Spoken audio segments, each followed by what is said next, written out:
오늘 함께 보실 말씀입니다. 신약성경 마가복음 4장 26절부터 29절까지 말씀을 보도록 하겠습니다.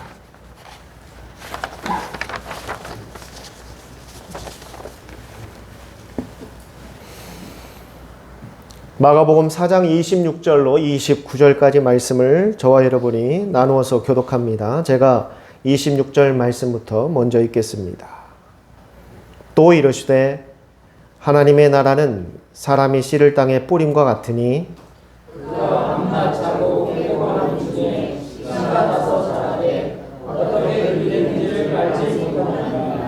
땅이 스스로 열매를 맺되 처음에는 싹이요 그 다음에는 이삭이요 그 다음에는 이삭의 충실한 곡식이라.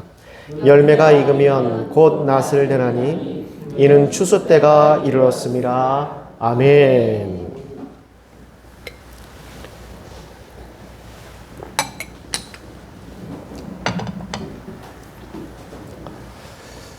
오늘은 우리가 추수감사주일로 함께 모였습니다. 추수감사주일이란 말 그대로 하나님께서 주신 것에 감사하며 그 열매를 추수해서 하나님께 드리며 보이는 것입니다. 그럼 우리가 추수해야 할 것은 과연 무엇일까? 우리가 농사를 짓고 있다면 눈에 보이는 추수한 곡식들이 있겠지만 사실 농사를 하지 않는 사람들이 많다 보니까 과연 우리가 하나님 앞에 추수로 보일 수 있는 것이 무엇일까?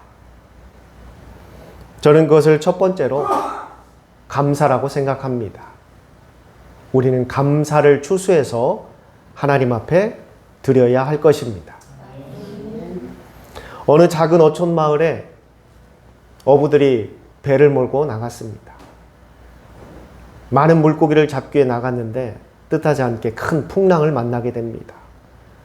바람이 거세게 불고 배가 위태로운 상황에 놓이게 됩니다. 아니나 다를까 자신들의 남편들을 보낸 아낙네들과 그 자녀들도 불안해합니다. 예사 바람이 아니고 예사 풍랑이 아니다.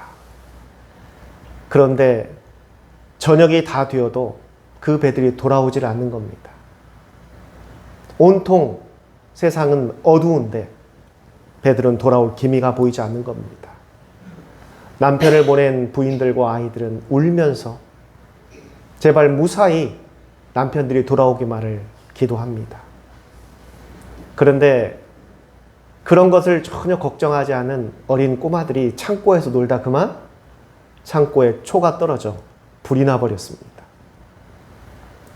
지금 남편들도 돌아오지 못해서 애가 타고 있는데 자신들의 창고가 불이 나자 그 부인들이 모여서 불을 끕니다.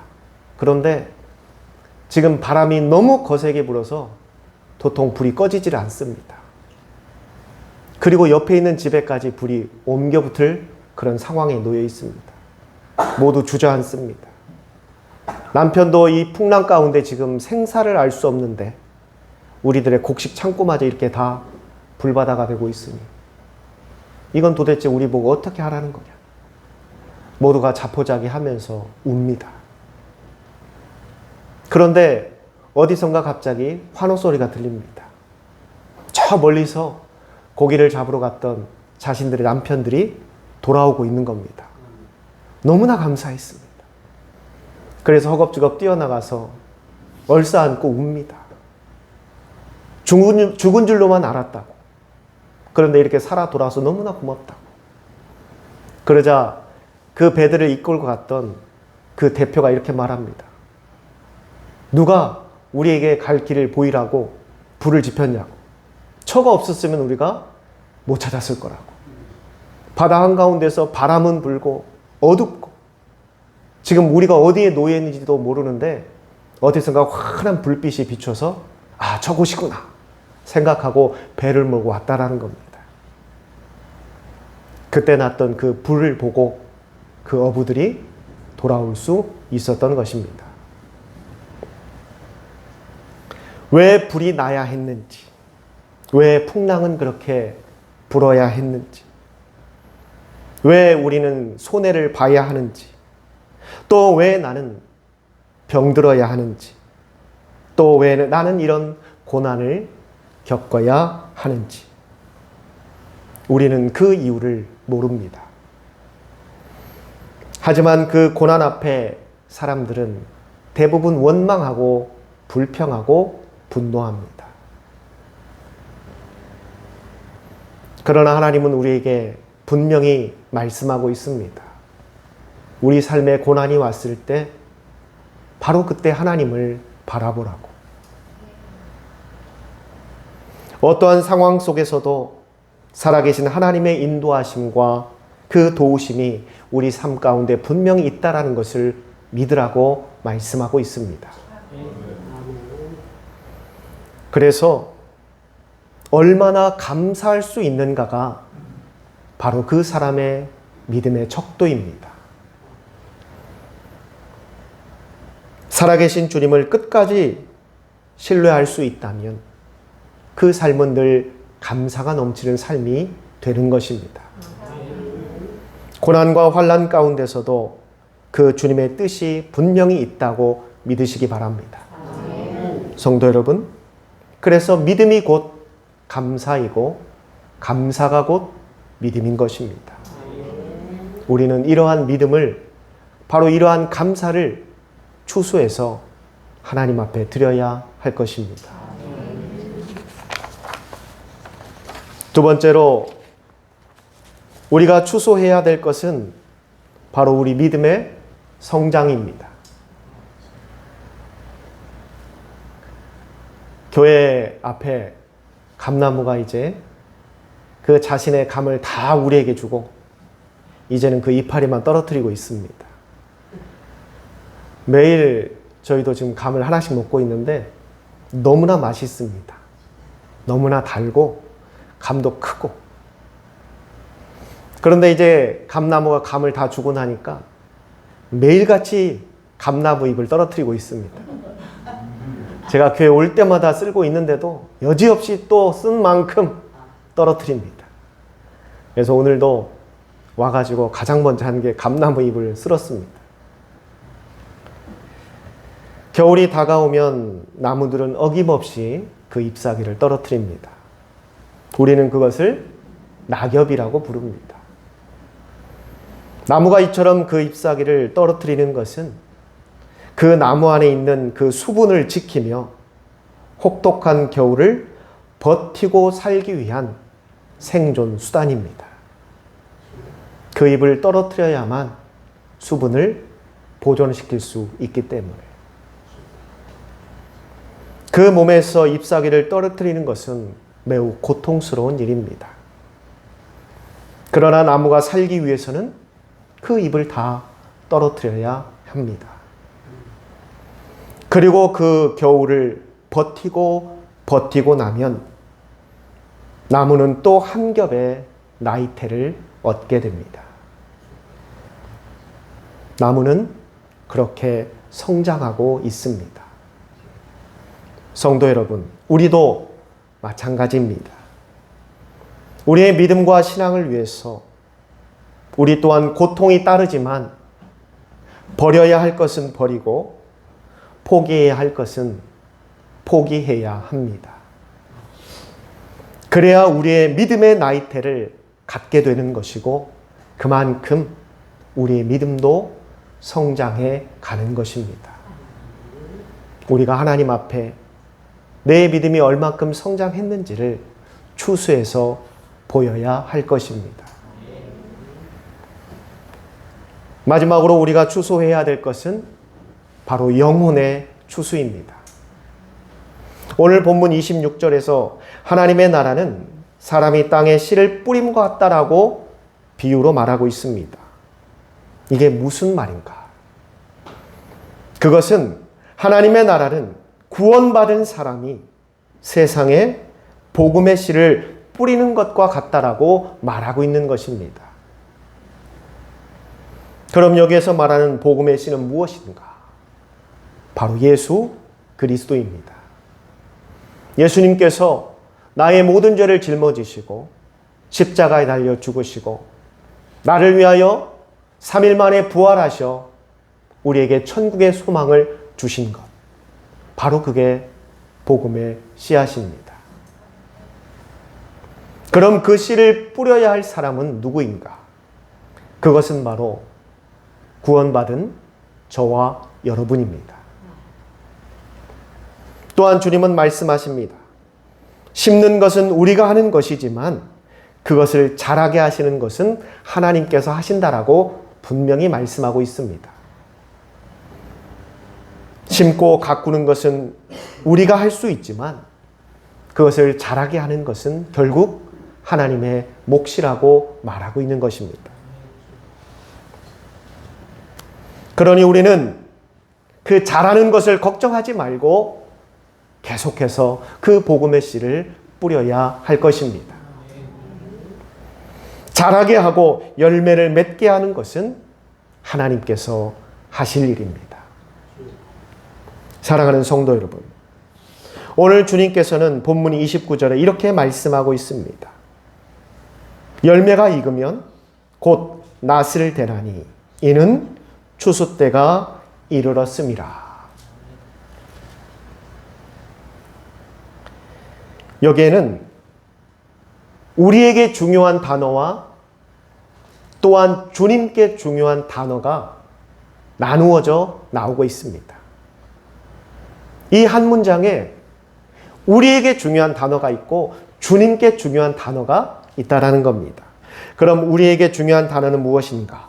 그것은 바로 곧, 때, 바로 시간이라는 단어입니다.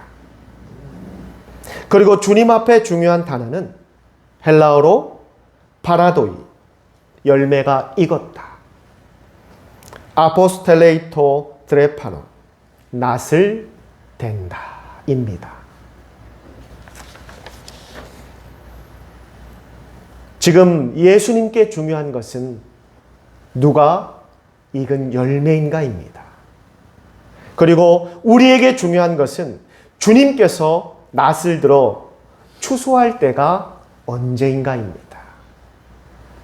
우리는 시간이 중요한 것이고 주님은 사람이 중요한 것입니다. 그래서 오늘 성경은 그 답을 주고 있습니다. 주님께서 낫을 들어 추수할 때가 곧 바로 그 시간이 임박했다라고 분명히 말하고 있습니다.